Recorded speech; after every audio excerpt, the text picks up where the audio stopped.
Yo, what's going on, my VVOGs, my heroes, my fellow cow collectors, and everybody else on YouTube? It's your bromie, the Gale, back at it again with an update video. Ooh. Okay, what's happening, my friends? So, in this video, basically, I just wanted to document my current thoughts on my three biggest NFT investments, being Veve, HRO, and Batcowls. I like to document my moves and my journey on this channel, but I think I want to also start to document my thoughts, kind of like diary format. I think it'd be cool to look back and see if I was right, or if I had the right mindset and stuff regarding my investments. So starting off with Veve. I think Veve is on the right track. I think they have the potential to be a household name. Currently, people are receiving KYC and payout emails. So when people get the KYC, they get the access to payout. Now, people have been waiting for payout for over a year. Regarding Veve, including myself, it's been like a year and a half. So this is very bullish. This has risen the sentiments of the Veve community. This is a huge step forward. I know there were a lot of people just started to doubt the longer it went on. Other people had faith, but now there could be no FUD in terms of payout. Everybody doesn't have it at the moment, but they soon will, I believe. So the next step I would think is Master Collector Program and OMI Utility Program. Once those start to get implemented, I think Veve is going to take a huge step forward, especially ahead of its would-be competition. I think Master Collector Program will keep collectors engaged, and it'll also create more collectors. I think that'll be huge. I'm personally looking forward to the Master Collector Program. It's a reason why I've been collecting, some sets, even sets I don't care about. And then the OMI Utility Program, that's going to be a whole other game changer, because it's going to create utility for the OMI token, which basically is the underlying asset to Veve. Every time something is bought on Veve, OMI is being burned. So yeah, that's going to be huge, because a lot of these other NFT platforms, they don't have a cryptocurrency token, utility token in the background, I don't think. So yeah, in terms of the Veve collectibles, I am currently just collecting like grails like Vader and just like things that I like the Marvel Mighties. I think Disney, Marvel, and the comics are some of the best investments on the app, some of the safest investments rather. I think it's any man's guess really, because we're so early in the game. But as of now, my personal collecting strategy is to only collect what I like, and then collect the grails like Vader and random popular characters. Yeah, I think that's all I have to say about Veve so far. Maybe I'll come back to it.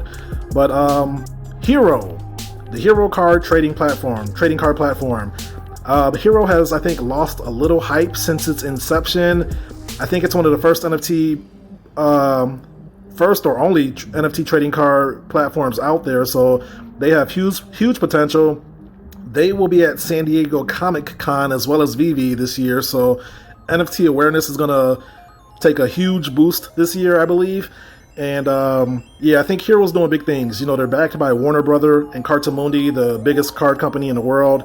And they recently just announced that they're going to have like hybrid Comic-Con exclusive cards out of like 30,000. So that's going to be something very exclusive and rare. I wish I could go to get some, but I think HRO has a lot of potential. A lot of the cards are trading for like $1 right now on the hybrid set. And I think that could be a steal, because they just announced that they're going to have like a burning mechanism in crafting, meaning let's say you have 10 commons of a Superman, and if you burn that, then you can create a more rare card. So not only will that create more scarcity for the the original common set, but it's also going to give you a rare card. So I think that could be huge for the value of the cards, as well as the excitement over at HRO. They also announced that there's going to be like a Pioneer card, meaning if you bought pre-order cards, then you're going to have like voting rights and sneak peeks and like maybe exclusive access to things. So we don't have much information on that, but that's a huge step forward for HRO, because I think people just need a little bit more when it comes to the HRO platform. Utility goes a long way with NFTs, and I think they're only like 4 to 6 months out, so they're still young too. So I'm not casting too much judgment on that front. So with the Batcowls, I'm very excited with the Batcowls. I think they have humongous potential. They are like one of the first true officially licensed NFTs out there with actual utility. NFT NYC, like a little less than 2 weeks ago, they had a live event where if you owned a Batcowl, you had access to an open bar, and they had a Spyscape experience where you can download the app and like solve clues and just have a DC Batman experience.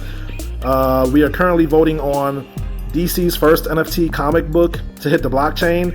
We've recently voted on the storyline, the title of the comic, and then we voted on which version of Batman do we want to see.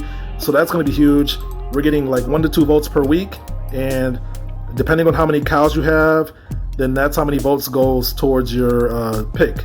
So if you have 5 cows, then 5 votes goes towards that choice.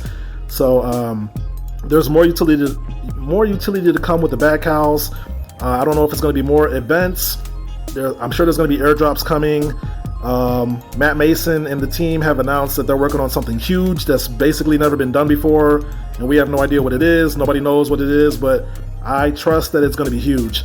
So I'm really in tune with the Batcowls because I like utility. I like to have special exclusive access because I hold a NFT, or a fan access token is what they call it. A fan access token. It gives you access to the fandom. It gives you access to special perks regarding Batman in the greater DC universe. So the Batcowls is what kind of made me look like take a closer look at my Veve collectibles, because I think Veve has stated on more than one occasion that the Veve collectibles are just that, they're collectibles. We're not guaranteed to get any utility from the collectibles.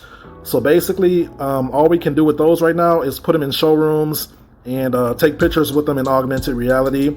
And granted, we're still early, but that's basically all we can do with them. So the question is, if that's all we can ever do with those collectibles, will we be happy owning them? I think the Veveverse is a huge factor that we're kind of overlooking, or some of us are overlooking, because depending on what we can do with our collectibles in the Veveverse is going to, I think, play a huge role on their value going forward.